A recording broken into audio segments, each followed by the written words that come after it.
Morning, everyone.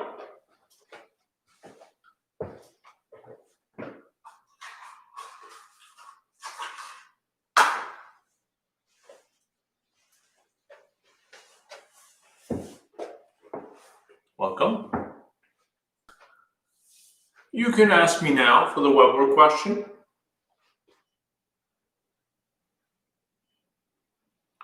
While we're waiting for everybody to come in.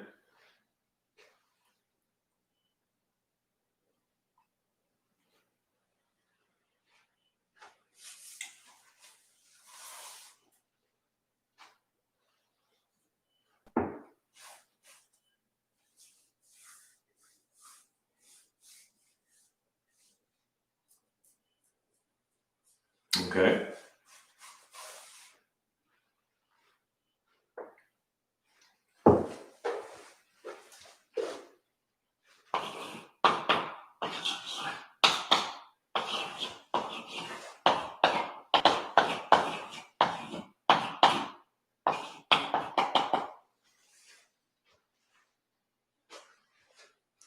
Well, observe what happens if you factor out a 5.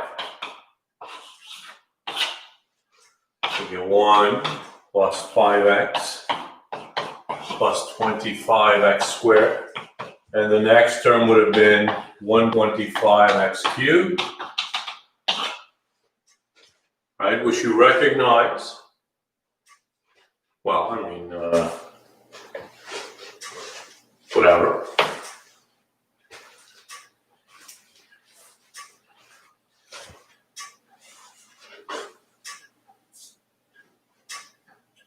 Right, so if let's not call that S, but rather let's call this S.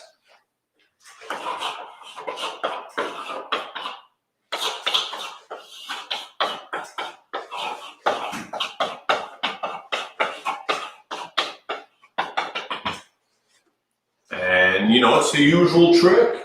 Can you multiply S by a good value so that when you subtract the two, you get some sort of telescoping sum? Right? If you multiply this by 5x, you get that term. If you multiply this by 5x, you get that term. And so on and so on, right? So 5x times s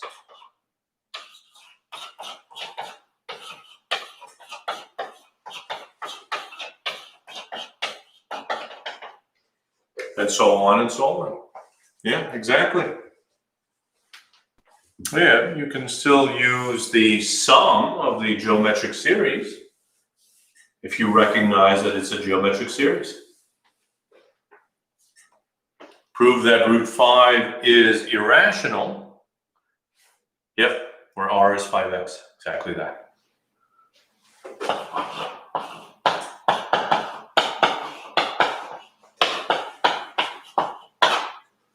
Well, it's very similar to the midterm question, right?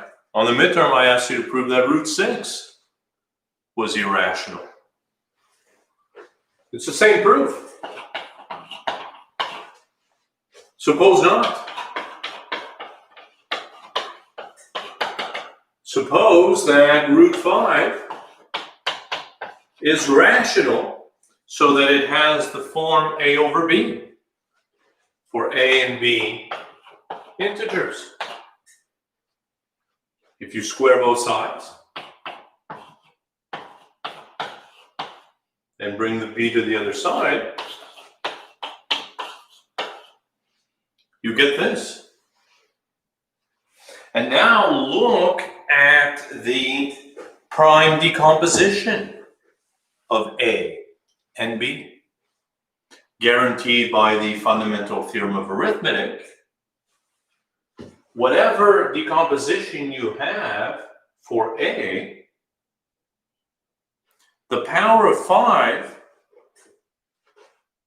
in the decomposition for a squared will be even, right? Because you have 2 copies. So in the prime decomposition on the right, the power of 5 is even. Could be 0. You might not have any 5s. But whatever it is, it's even. On the left, the same argument is true for b. The power of 5 in the decomposition of b is going to be even when you look at b squared, right? And then you add one more. So odd on the left, even on the right, contradiction.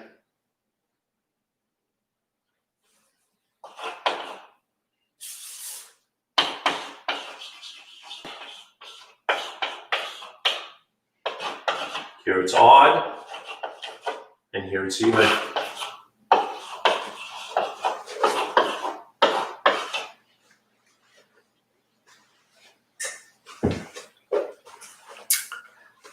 Well, I mean, can we draw this on the number line? Somewhere between 2 and 3. That's really all we can say. So there it is. Contradiction, so an assumption we made must have been false. And the only assumption we made was that it was not irrational. And there it is.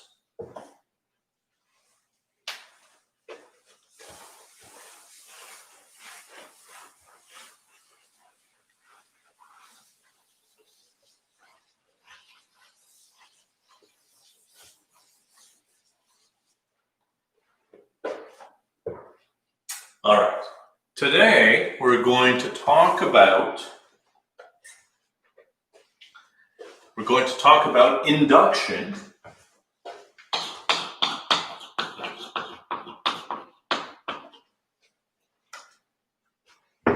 Induction is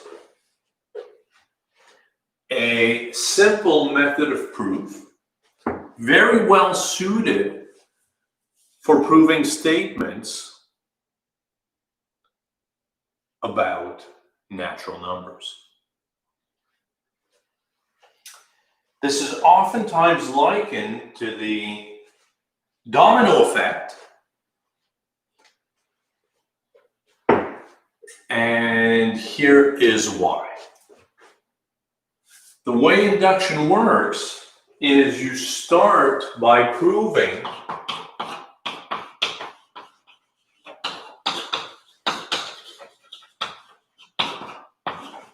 so you prove the statement for a base case. Usually n equals 1.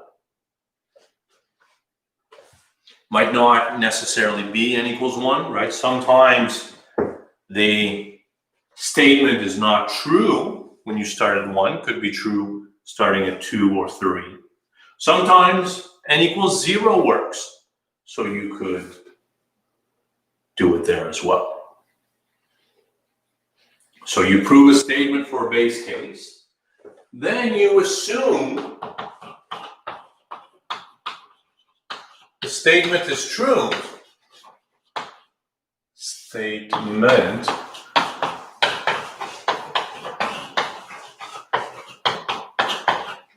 true when n is equal to k. There's a slight variant here.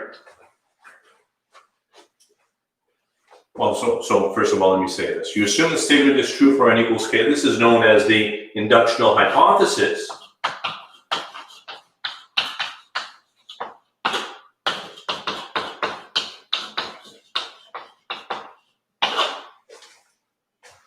There's a slight variant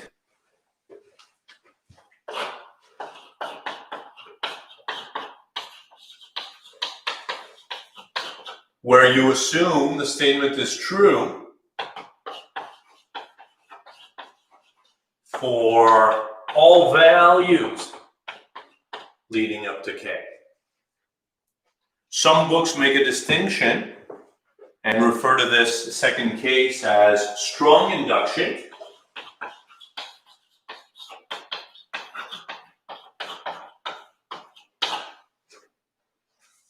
But I I think most books have stopped making a distinction between the two and treat both as just simply induction. So in any case, prove the statement is true for some base case, n equals 1, say. Assume the statement is true for n equals k, or all the numbers leading up to k, either way. And then show the statement is true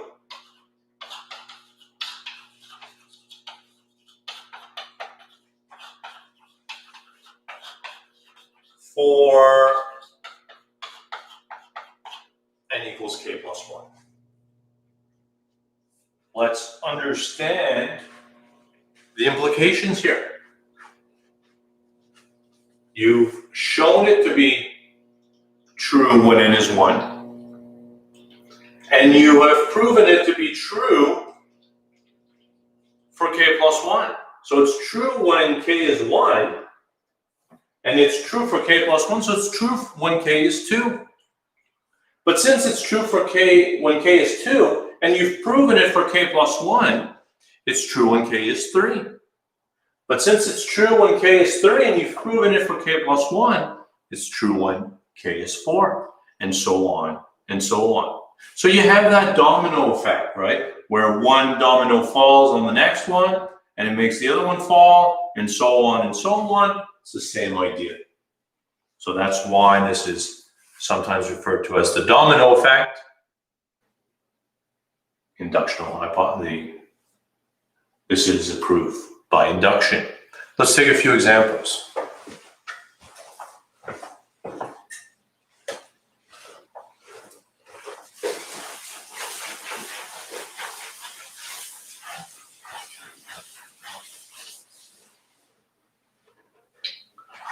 Claim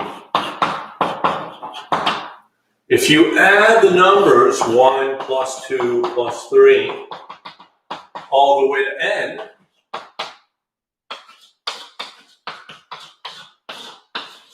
this is n times n plus 1 over 2.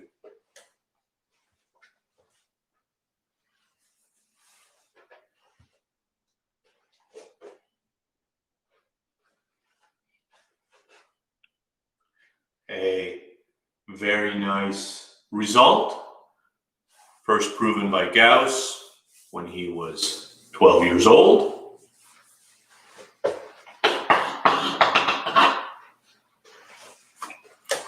Let's prove it. Let's prove it by induction. First of all, do we understand what we're saying here? If you add the numbers, let's say 1 plus 2 plus 3, 4, 5, 6, 7. According to this is 7 times 8 over 2. 8 over 2 is 4. So if you add these numbers up, you should get 28. Is it true? This plus this is 10, 20, 25, 26, 27, 28. There it is.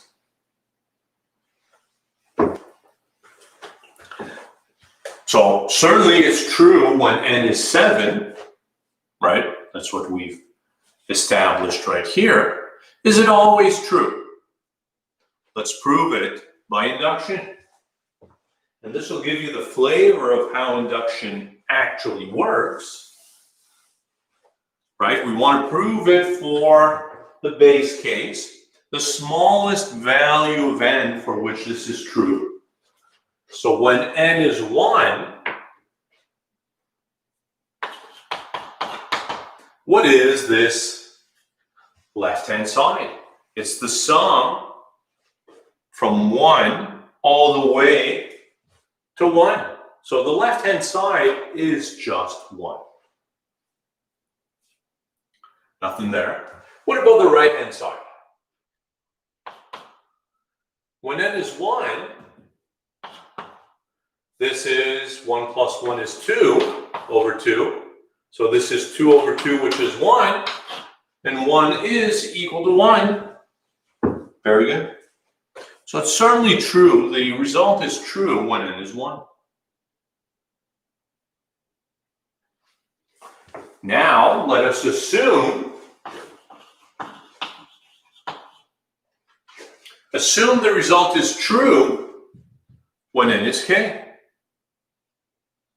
Right? So assume that 1 plus 2 plus 3 all the way to k is k times k plus 1 over 2.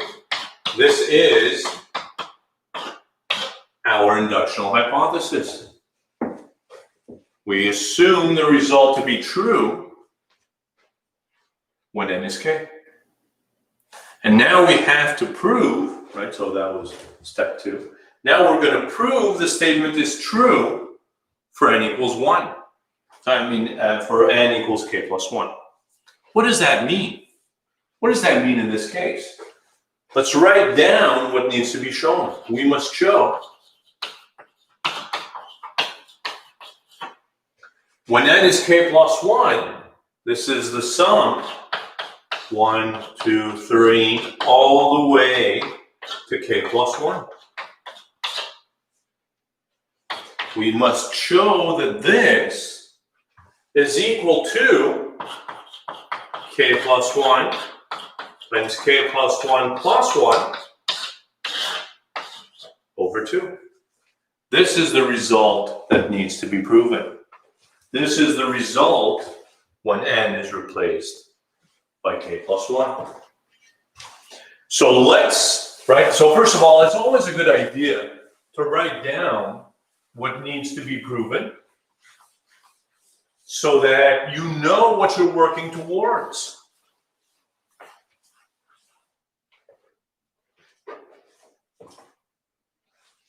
Right? We've written down what needs to be shown. We know what our ultimate goal is. Let's start with the left-hand side. Left-hand side, 1 plus 2 plus 3, all the way to k plus 1. That is our starting point. Now let me ask you this. What is the number that comes before k plus 1? You know what it is. We're adding these numbers in progression. The number before k plus 1, you tell me.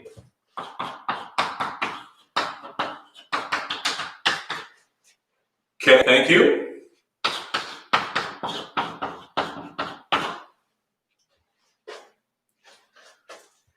And what's the point now? Well, if you look at this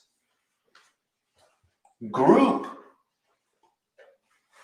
at this sum, 1 plus 2 plus 3 all the way to k, and you refer back to your inductional hypothesis, 1 plus 2 plus 3 all the way to k is k times k plus 1 over 2. So you can replace this big sum by k times k plus 1 over 2.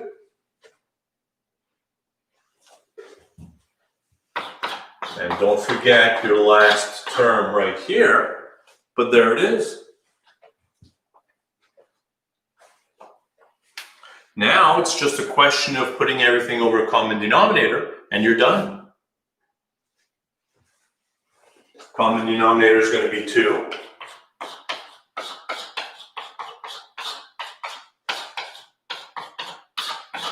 So here I'm going to multiply by 1, namely 2 over 2.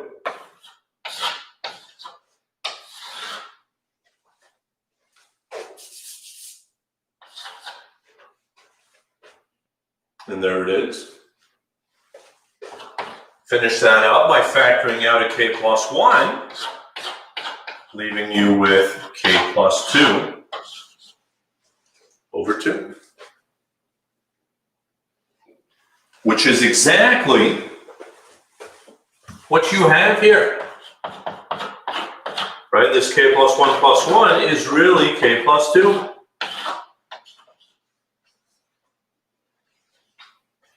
Done.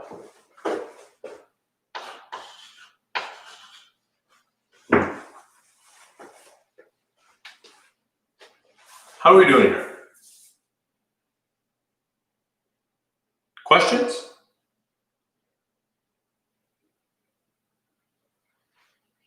Shall we try another one?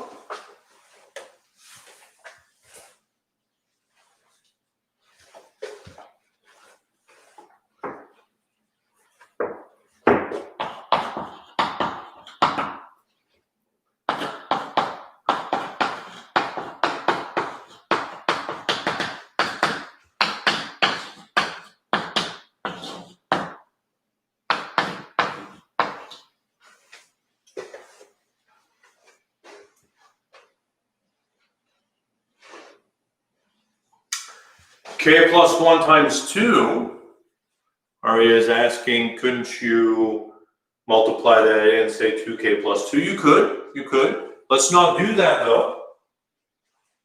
And as was pointed out, what I instead did was notice we had k plus 1 in both of these, so I just factored it out.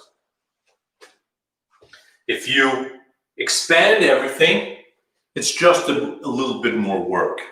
You could expand everything, add the stuff together, but then we're hoping to factor anyways. So it's easier just to factor instead.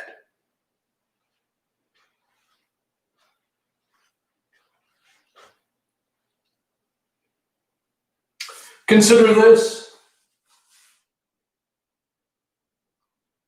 Consider this.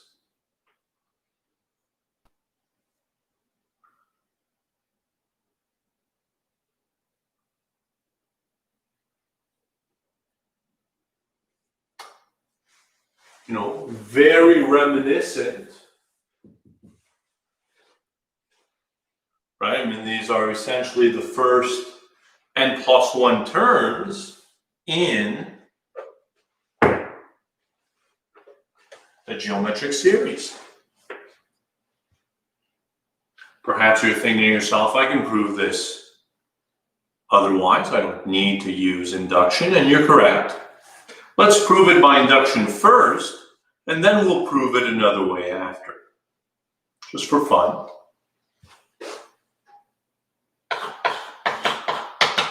Or do we want to prove it the other way first? Whatever you want to do. Did you have another proof? Right, our usual proof works here. If you set S to be 1 plus 1/2 all the way to 1 over 2 to the n, right? Can we multiply S by a good value so that when you subtract them, a lot of stuff cancels out? You know what's going on. If you multiply S by 1/2, what do we get?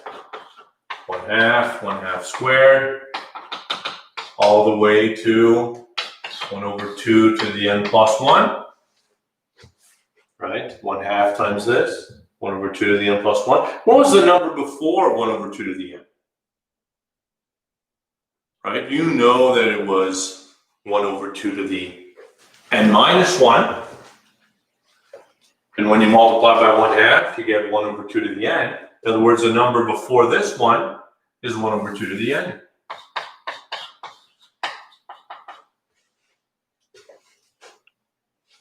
And what happens when you subtract?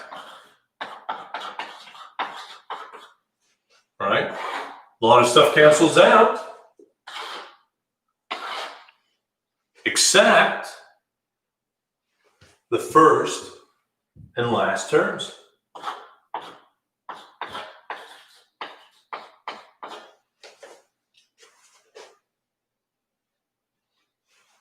Right? So 1/2 S is equal to this. And now multiply both sides by 2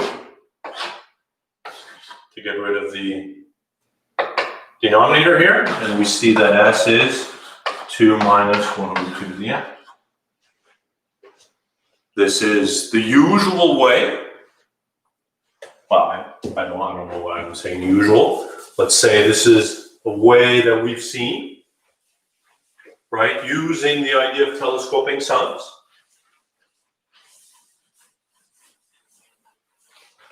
Right? I mean, we're used to doing this for infinite series so that you never have anything left. But in this case, right, it's a finite sum, still works very well. Nothing wrong with that. And but you are left with a last term here.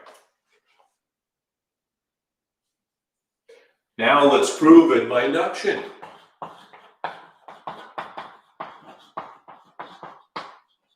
Now that we've convinced ourselves that the statement is true, let's prove it by induction. So how does induction work? We prove it for the base case when, in fact, here, I claim n equals 0 works out.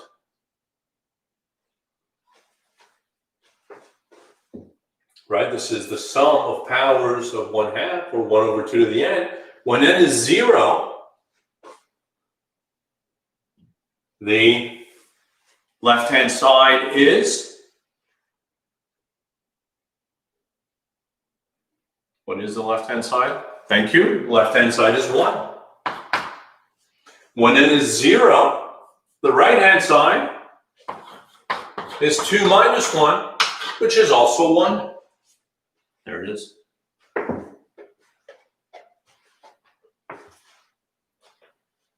So certainly the result is true when n is 1. I mean when n is 0. We will assume the result to be true when n is k. In other words, 1 plus 1/2, 1/2 squared, all the way to 1 over 2 to the k is equal to 2 minus 1 over 2 to the k.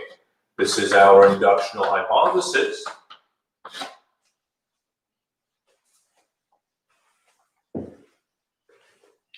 And now we must prove that the result is true when n is k plus 1. So let's write down in this particular case what needs to be shown. 1 plus 1/2, 1/2 squared, all the way to 1 over 2 to the k plus 1. We have to prove that this is 2 minus 1 over 2 to the k plus 1.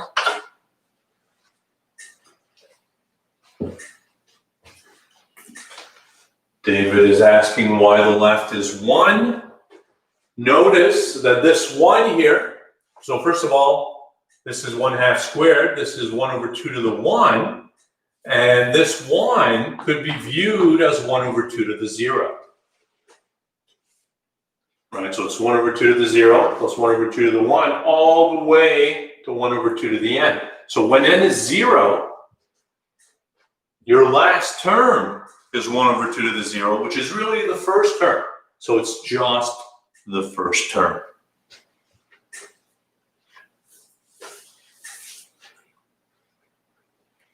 Convinced?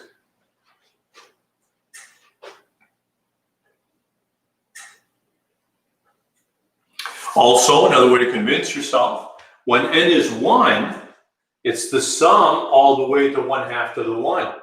So 1/2 to the 1 is already here. So when n is 1, it would just have been these two terms. And n equals 0 is going to have less terms than that. It has to be just this one right here. So we've stated what needs to be proven. And again, I can't stress that enough. It's a good idea to write that down so that you know what you're working towards and you know when you're done. Because sometimes, I mean, if you don't know what you're working towards, you might not see that you're actually done. I've seen it happen. So that's why it's a good idea to write down what needs to be shown. And now let's start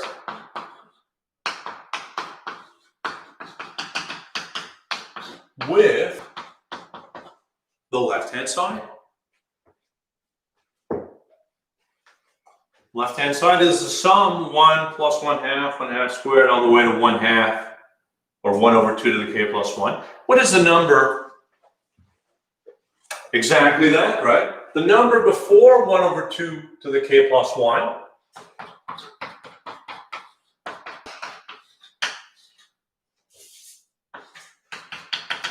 is 1/2 to the k.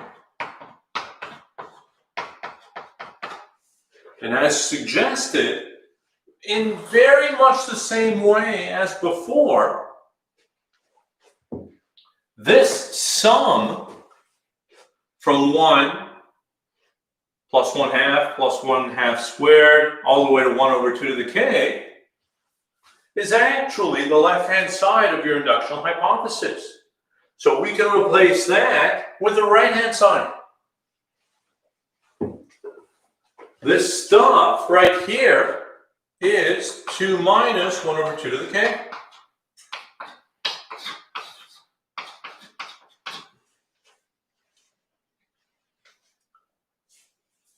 By your inductional hypothesis. And very much in the same way as before, now it's just a question of putting everything over a common denominator, right? What are we working towards? We're working towards that. We already have the 2. We already have the 2. So if we combine these two things, hopefully we'll get the right answer.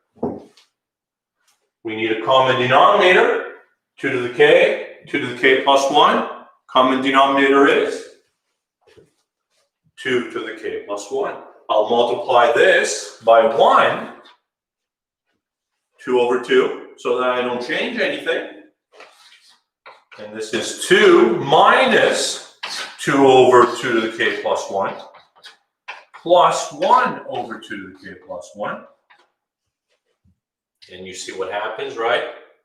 Minus 2 plus 1 is minus 1. Exactly the result we wanted.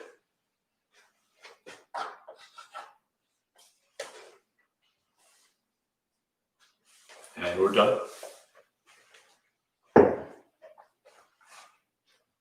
How are we doing here? Questions?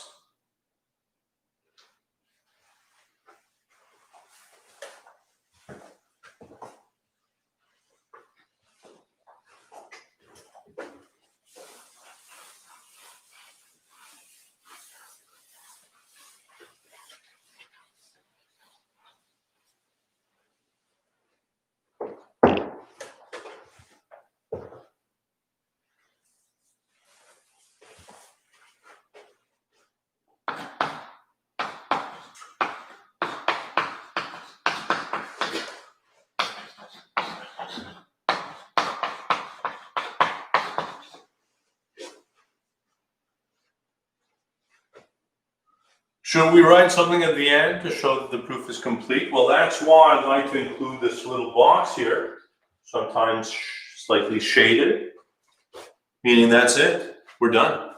We've proven what needed to be proven, and this is it.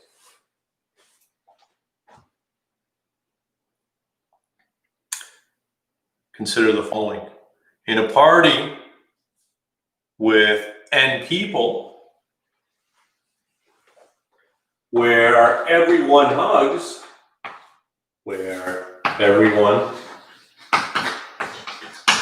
everyone else,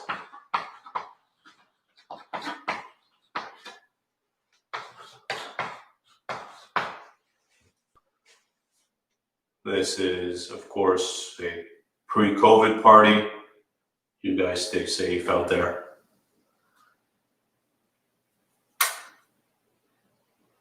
Show that n squared minus n over 2 hugs are given.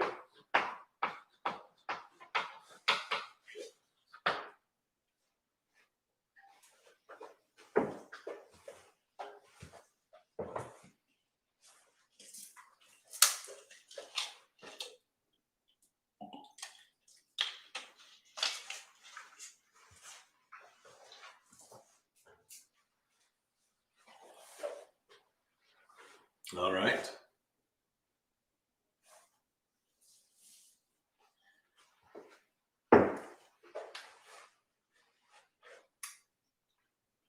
Let's prove it.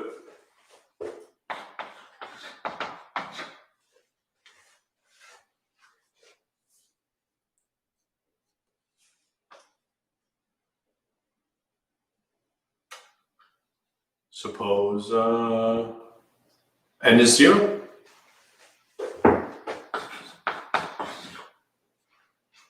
It's a sad, sad party when nobody shows up.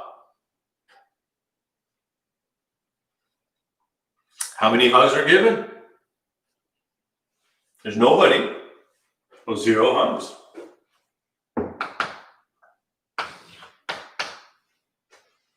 Zero hugs are given, which is 0 squared minus 0 over 2.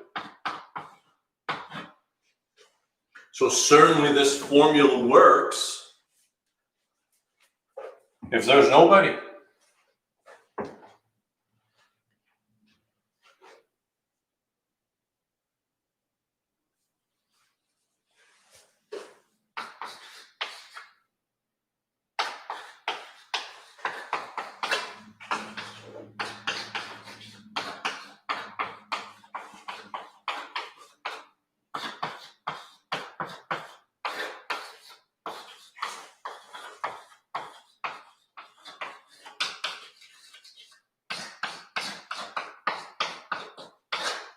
Let's write down the inductional hypothesis.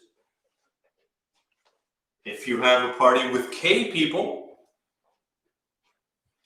k squared minus k over 2 hugs are given.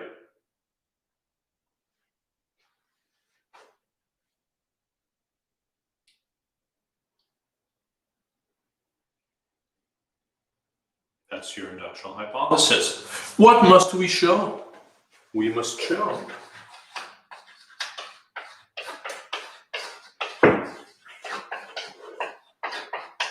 in a party with k plus 1 people,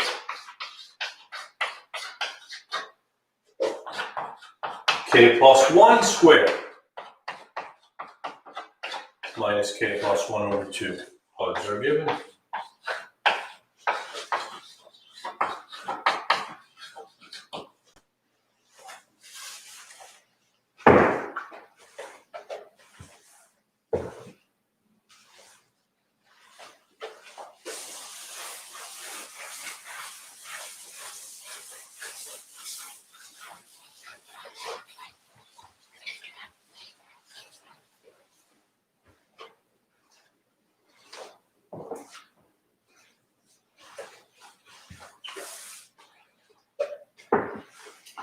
Is everybody with us? How are we going to prove that?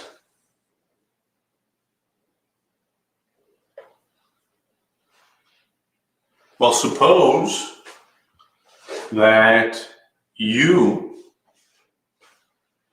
arrive at a party where there are already k people.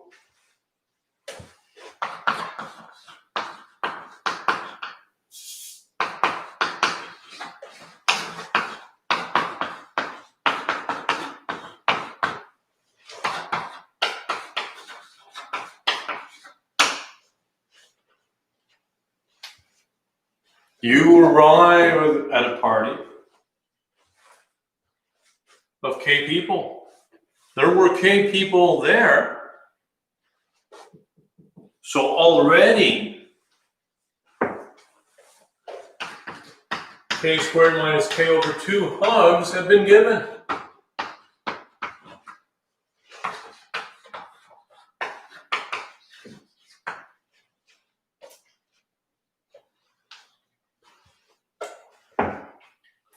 Now you get there, making it a party of k plus 1 people. You hug everyone else.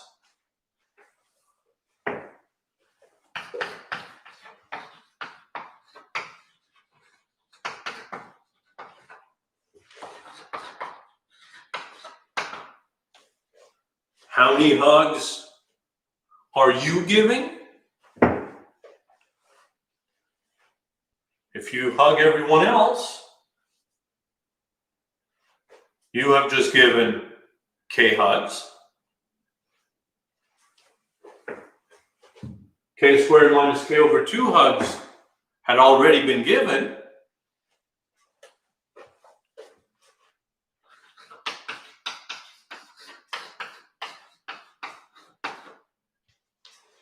So k squared minus k hugs over 2 had already been given, plus your k hugs for a grand total of this many hugs. And again, let's put that over a common denominator. Common denominator of 2. K squared minus k plus 2k over 2, which is k squared plus k. And is that k squared plus k? Why don't we work with this? If you expand that, whatever you want to do, expand it. This is k squared plus 2k plus 1 minus k minus 1 over 2. The ones cancel out. 2k minus k is just k. Exactly what you wanted to prove.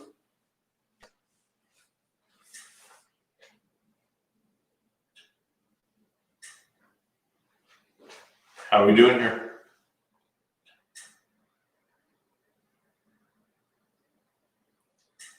Questions?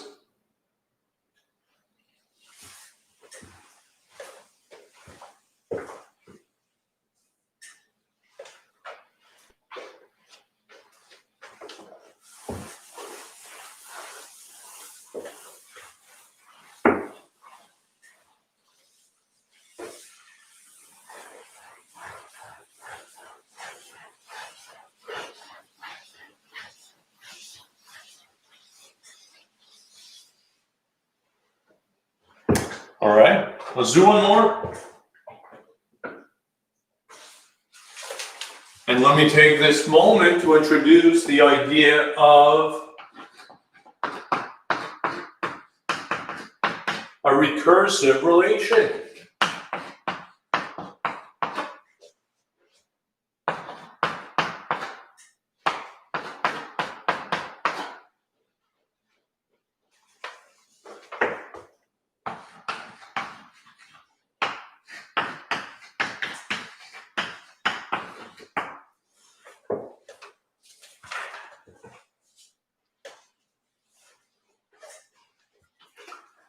Right, so this thing here, this relationship xn plus 1 equals 3xn plus 4, this is known as a recursive relation. You might have seen it on the web work in modular arithmetic, right? What is happening here? This is giving you a string of numbers, xn, in terms of the previous ones. So let's get an understanding of what this means. First of all, we're starting out with x equals 1. This is sometimes known as an initial condition, or sometimes referred to as a seed, right? In very much the same way. I mean, we've heard that term before in John Conway's Game of Life, right? You start off with a seed, and John Conway's Game of Life really is a recursive relationship. It gives you the next generations in terms of the previous ones with some special conditions, right? So Conway's Game of Life really is a very nice example of this recursive relationship. It's not explicitly defined in this way, but given in terms of rules, but So is this. This is a rule. And so first of all, let's work a few out just to understand what happens. When n is 1, this is suggesting that x2 is 3x1 plus 4.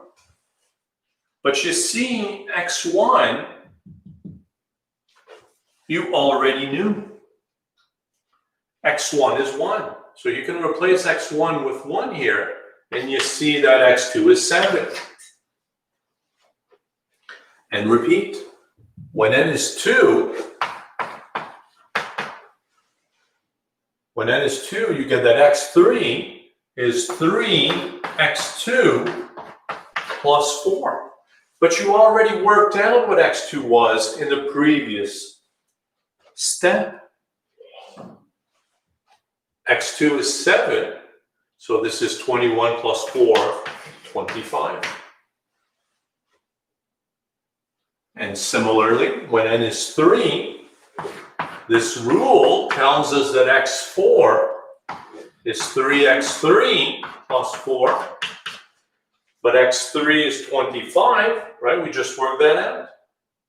So that's 75 plus 4 is 79, and so on and so on. And that way you can get all the values of xn that you want. But this particular question is suggesting that there is a nice formula for xn.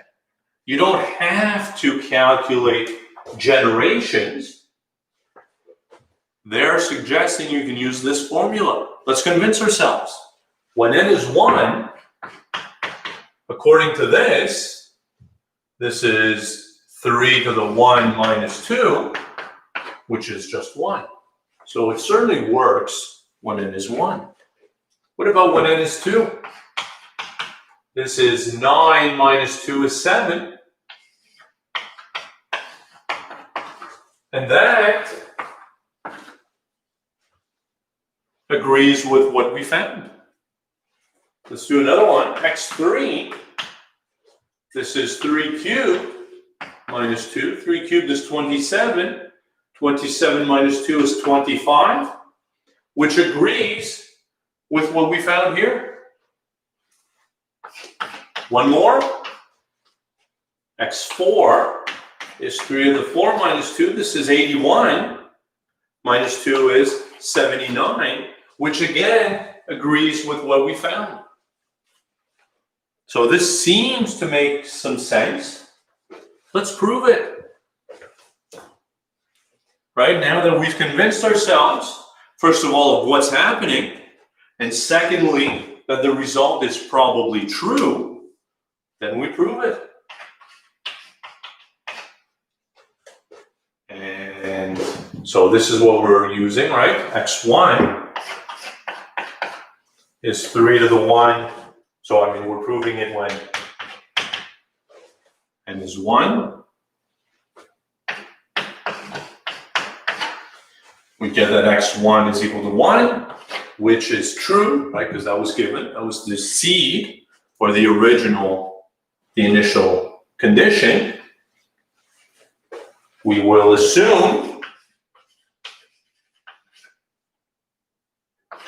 xk is 3 to the k minus 2. This is our inductional hypothesis.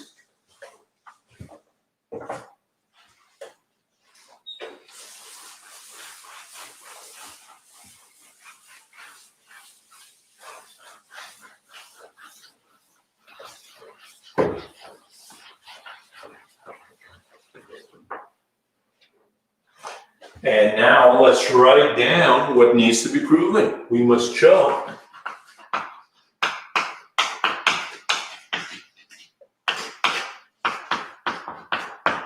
the result is true when n is k plus 1. In other words, x sub k plus 1, oops, right here, this is what we're trying to prove, right? X sub k plus 1 is 3 to the k plus 1 minus 2. That's what needs to be proven. And as always, we start with the left-hand side. What is x to the k plus 1? Well, the only thing we know for sure is that this relationship is true. So using this relationship, x to the k plus 1 is 3 x to the k plus 4.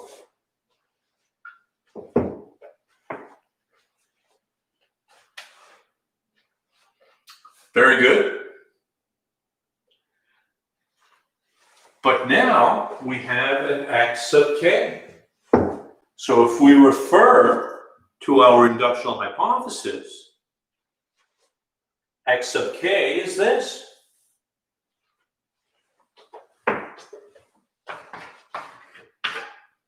So x sub k is 3 to the k minus 2.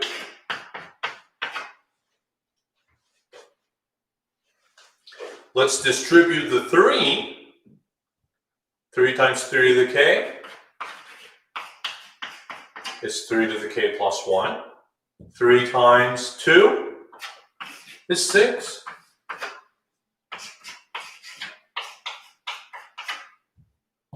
Minus 6 plus 4 is, of course, minus 2.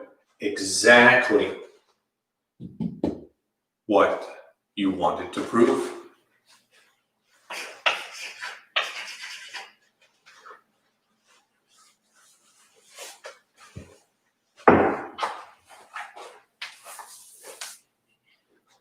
How are we doing here? Questions? Questions on induction?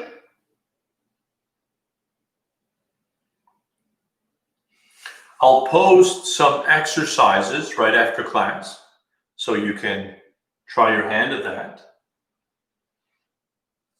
And we'll pick this up again on Wednesday.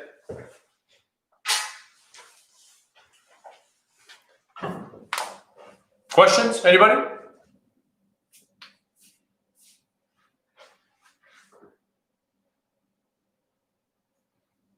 There is not a web work on those games. Yeah, no, unfortunately. I couldn't put anything together that would work well with web work. Yeah. All right, so thank you all for coming. I'm going to post, like I said, exercises on induction right away. Oh, Lilia, go ahead.